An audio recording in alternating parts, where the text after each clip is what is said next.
আজ আমরা শিখব বর্গমূল কিভাবে নির্ণয় করতে হয়।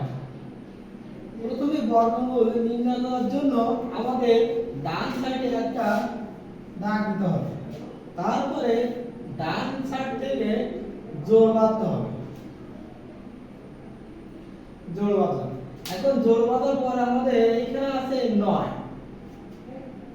এখন এমন একটা সংখ্যা আমাদের নিতে হবে যে সংখ্যা সেই সংখ্যা দিয়ে গুণ করলে যেন 9 এর বেশি না হয়, 9 হবে অথবা তার কম হবে। তাহলে যদি আমরা 1 গুণ 1 করি তাহলে 1, 2 গুণ 2 করলে হয় 4, 3 গুণ 3 করলে হয় 9, 4 গুণ 4 করলে হয় 16।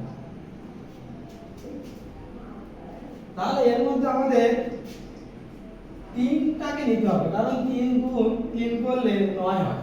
তাহলে আমরা প্রথমে এখানে 3 নেব, 3 3 9। এটা যদি আমরা বিয়োগ করি তাহলে 9 আর 9 বিয়োগ করলে হবে 0। এখন আমাদের তার পরের ধাপ হচ্ছে বাম সাইডে একটা দাগ দিতে হবে এবং আমাদের ভাগফলে যেটা আছে সেটার সাথে আমাদের 2 গুণ করতে হবে সব সময়। 3 গুণ 6, সেই 6 কে আমরা বাম সাইডে লিখব। এবার আমাদের এক জোড়া উপর থেকে নামাতে হবে।